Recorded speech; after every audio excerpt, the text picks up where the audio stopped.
Hello students, हम class 10th का 6 chapter पढ़ रहे हैं, the making of a scientist.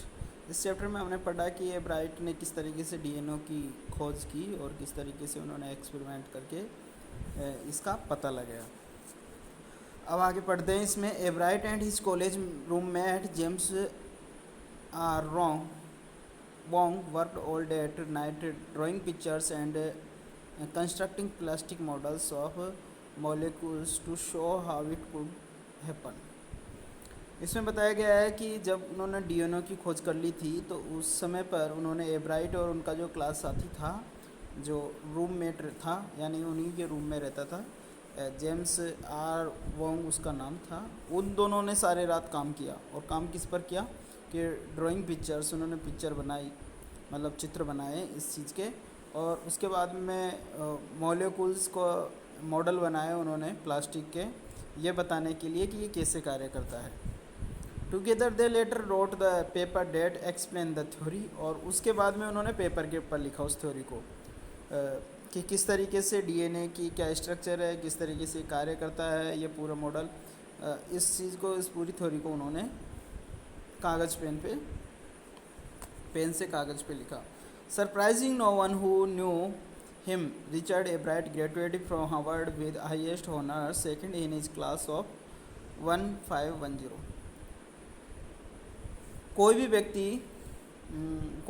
व्यक्ति ऐसा नहीं था जो उसको जानता हो कि रिचर्ड एब्राइट ग्रेजुएट जब उन्होंने कर लिया था from Harvard university, highest honours की, बहुत अच्छे सम्मान के साथ में उन्होंने हार्वर्ड यूनिवर्सिटी से ग्रेजुएशन किया।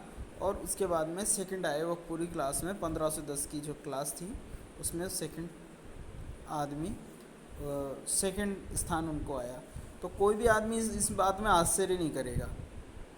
एब्राइट went on to become a graduate student researcher at Harvard Medical School. There he began doing experiments to test his theory. उसके बाद में एब्राइट है ना, ग्रेजुएट स्टूडेंट्स थे वो, रिसर्चर बन गए हार्वर्ड मेडिकल स्कूल में। और उसके बाद में उन्होंने वहाँ पर अपनी थ्योरी को टेस्ट करने में, एक्सपेरिमेंट्स करने में समय बिताया। वो एक्सपेरिमेंट करना, अपनी थ्योरी के बारे में एक्सपेरिमेंट करना उसने स्टार्ट कर दिया। If the theory proves correct, it will be a big step towards understanding the processes of life.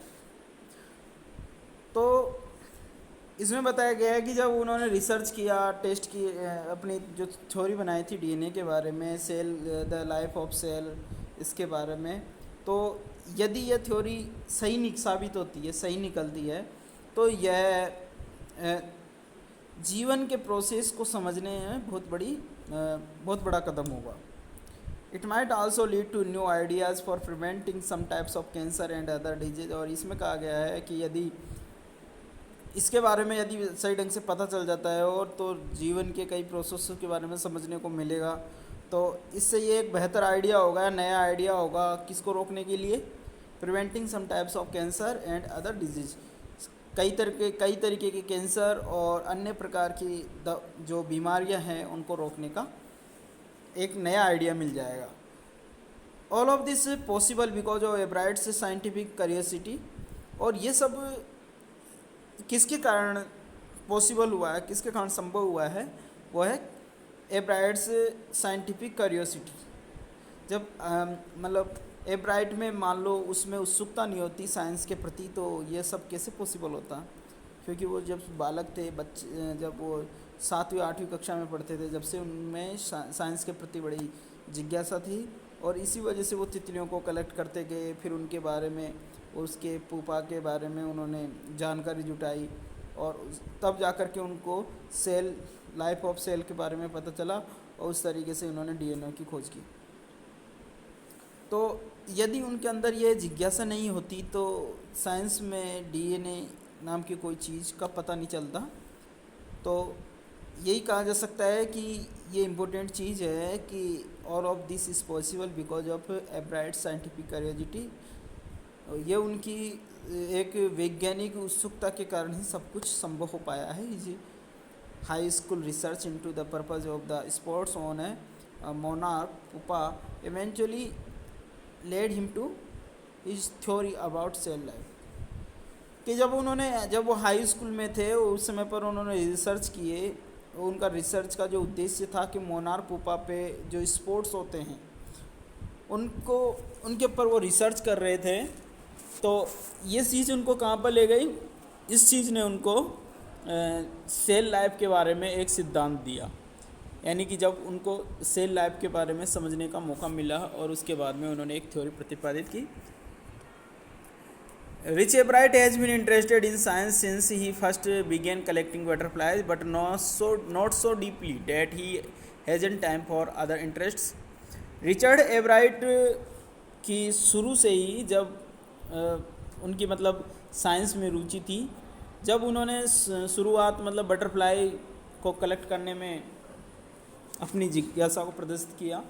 उन्होंने सर्वप्रथम क्या है कि बटरफ्लाई को कलेक्ट करना प्रारंभ किया, किंतु ये इतने रुचि भी नहीं थी कि ये अन्य चीज़ों में कोई रुचि नहीं ले। यानी कि जो नॉर्मल जो बालक होते हैं जो अन्य खेलों में भाग लेते हैं उस तरीके से वो भी अन्य चीज़ों के भी शौकीन थे। एब्राइट also became a champion debater and public speaker and a good canoeist and all around outdoor person. इसके अलावा एब्राइट एक चैम्पियन डिबेटर बने, यानी कि वाद विवाद प्रतियोगिताओं में भी वो चैम्पियन में रहे हैं, उसके भी पब्लिक स्पीकर भी रहे हैं और अच्छे कैनोइस्ट यानी कि जो नाव छोटी नाव होती है जो वो चलाने वाले भी अच्छे रहे हैं ये। और बाहर की आउटडोर्स एक पर्सनालिटी इनकी अच्छी थी। Is also an expert photographer particularly of nature and scientific exhibitions. तो ये एक बहुत अच्छे एक्सपर्ट रहे हैं, फोटोग्राफ़र, अच्छे कुशल फोटोग्राफ़र भी रहे हैं। और इन्होंने फोटोग्राफिंग जैसे प्रकृति की और जो साइंटिफिक वैज्ञानिक जो एग्जीबिशन हुई है, प्रदर्शनी हुई है, उसकी उन्होंने फोटोग्राफी की है। इन high school Richard एब्राइट was a straight a student. Because learning was easy, he turned a lot of his energy towards the debating and model United Nations Club. तो हाई स्कूल में एब्राइट बिल्कुल स्ट्रेट स्टूडेंट थे, यानी कि मतलब तेज मेधावी बालक थे, क्योंकि उनके लिए क्या है कि सीखना बिल्कुल आसान था, क्योंकि वो करके देखते थे। और इस तरीके से उनका एनर्जी ज़्यादातर किस में जाती थी कि डिबेटिंग में जाती थी। डिबेटिंग से उनको बहुत कुछ सीखने को मिलता था। मॉडल यूनाइटेड नेशंस क्लब थे, उसमें भी उन्होंने भाग लिया, तो यहाँ से उनको बहुत अधिक कुछ मिला। तो इस तरीके से उनकी ज़्यादातर एनर्जी किस में जाती थी, इनमें जाती थी, यहाँ से वो बहुत कुछ सीखते थे। ही also found someone to admire. Richard Aveyer, his social studies teacher and advisor to both clubs. इस तरीके से उनको कोई एक आदमी मिला जिसकी वो प्रशंसा करते हैं। रिचर्ड एवेयर जो उनके सोशल स्टडी के जो टीचर हैं वो उनके मार्गदर्शक रहे हैं, और जो क्लब्स है उसके भी उन्होंने एडवाइस दी है कि तुमको वहाँ पर जैसे डिबेटिंग में भाग लेना चाहिए और मॉडल यूनाइटेड नेशंस क्लब में भी तुमको भाग लेना। ये प्रेरणा भी उनको वहीं से मिली ताकि कुछ सीखने को मिलेगा। Mister Weaver was the perfect person for me, then he opened my mind to new ideas, Ebright said. Ebright बोलते हैं कि मिस्टर वेवर एक अच्छे व्यक्ति थे मेरे लिए, क्योंकि उन्होंने मेरे लिए मेरे माइंड को एक नए विचारों के लिए जैसे खोल सा दिया था। Richard would always give that extra effort, mister Weaver said. उनके जो सोशल स्टडी के टीचर है मिस्टर वेवर, वो बोलते हैं कि जो रिचर्ड था वो क्या करता था कि किसी भी चीज़ में हमेशा एक्स्ट्रा एफर्ट लगाता था, यानी अतिरिक्त प्रयास करता था। जो सामान्य जो बालक होते हैं वो उनमें वो जितना कर सकते हैं वही कर पाते हैं, लेकिन जो रिचर्ड थे वो उससे अपने जो जितना कर सकते हैं उससे भी एक्स्ट्रा काम करने का प्रयास करते थे। व्हाट प्लीज्ड मी वाज, वो कहते हैं कि what pleased me was here was this person who put in 3 or 4 hours at night doing debates, research besides doing all his research with the butterflies and his other interests. तो इसमें बताया गया है कि जो एब्राइट है, जो जिस चीज़ ने मेरे को ज़्यादा प्रभावित किया वो चीज़ ये थी कि ये इस तरीके के आदमी थे जो 2 या 3 घंटे तो रात में डिबेट में बिताया करते थे, जो इसके अलावा वो अपनी रिसर्च किया करते थे दिन में बटरफ्लाई के बारे में और अन्य दूसरी इंटरेस्ट के बारे में. Richard was competitive, mister Weaver continued, but not in a bad sense, he explain. उनके जो सोशल स्टडी के टीचर है मिस्टर वेइवर, वो बताते हैं कि जो रिचर्ड था बड़ा कम्पिटिटिव था, लेकिन वो इतना कम्पिटिटिव नहीं था कि, but not in a bad sense, bad sense भी नहीं था कि मेरे तो इतने नंबर आए लेकिन सब लोगों की वजह से मेरे से कम नंबर आए, ऐसा नहीं था वो. यानी कि किसी को गिराने नहीं चाहते थे वो, बल्कि वो स्वयं आगे बढ़ना चाहता था. कम्पिटिटिव उनका पॉजिटिव थिंकिंग थी उनकी. Richard wasn't interested in winning for the winning sake और winning to get a prize.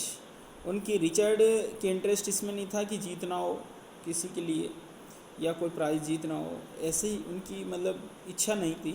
Rather he was winning because he wanted to do best job he could, बल्कि उनको इस वजह से जीतना था और वो इस वजह से जीत रहे थे क्योंकि वो चाहते थे कि वो जितना वो कर सकते थे उससे ज़्यादा अच्छा करने का प्रयास करें. For the right reason he wanted to be the best, और यही कारण था कि उन्होंने वो अच्छा करना चाहते थे. And that is one of the ingredients in the making of a scientist. और इस तरीके से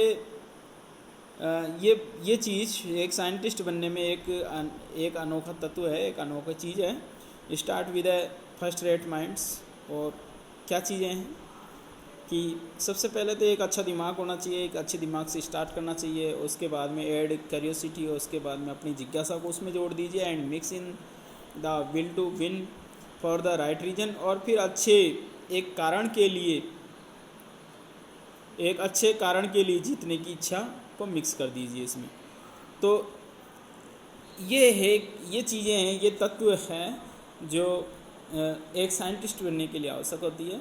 तो Ebright has these qualities from the time that book the Travels of Monarch X open the world of science to him.